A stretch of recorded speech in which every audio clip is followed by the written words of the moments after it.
Question 1.12. Part A. Two insulated charged copper spheres A and B have their centers separated by a distance of 50 cm. What is the mutual force of electrostatic repulsion if the charge on each is 6.5 into 10 raised to minus 7 coulomb? The radii of A and B are negligible compared to the distance of separation. ठीक है, ये हमें question दिया हुआ है, बहुत simple question है ये तो हम 1.1 में होना चाहिए था। नेक्स्ट देखते हैं part B. What is the force of repulsion if each sphere is charge double the above amount and the distance between them is half. ये थोड़ा चेंज है पहले पार्ट से। हम देखते हैं कि पार्ट दोनों सॉल्व करते हैं।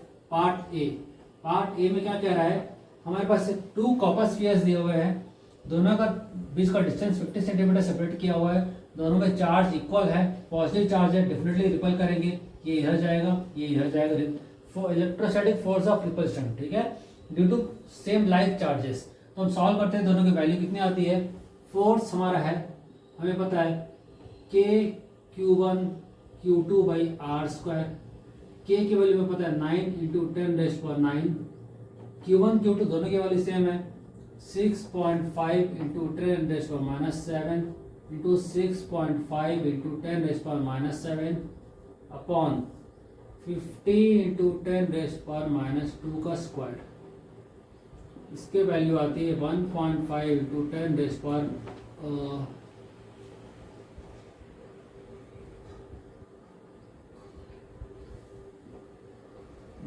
न्यूटन। ठीक है, ये हमारा इलेक्ट्रोस्टैटिक फोर्स ऑफ रिपल्शन, ये है रिपल्सिव फोर्स, क्वेश्चन में दिया हुआ है।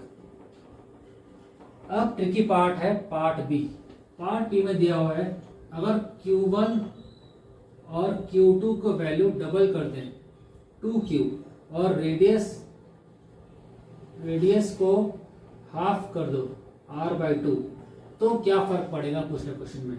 आइए करके देखते हैं। फोर्स न्यू फोर्स हो गया, के तो कांस्टेंट है, सेम रहेगा, के 2Q into 2Q upon R/2 का स्क्वायर।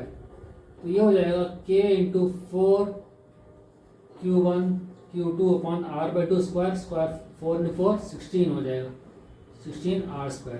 तो ये न्यू फोर्स जो हो जाएगा ओल्ड फोर्स का 16 टाइम्स हो जाएगा, F ओल्ड।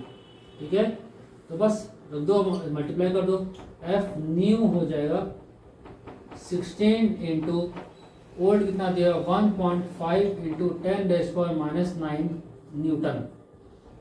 ये हो जाता है 24 इंटू 10⁻⁹ न्यूटन न्यू फोर्स। ठीक है, तो ये हमारा आंसर हो गया। ऐसे क्वेश्चंस जनरली कॉन्सेप्चुअल क्वेश्चन जो है कॉम्पिटिटिव एग्जाम्स बहुत पूछे जाते हैं। अगर आपको फोर्स चार्ज डबल कर दिया, रेडियस हाफ कर दिया, तो क्या वैल्यू होगी। ये बहुत कॉन्सेप्चुअल है, लॉजिकल भी है। ठीक है, तो करते हैं नेक्स्ट पार्ट आगे, नेक्स्ट क्वेश्चन।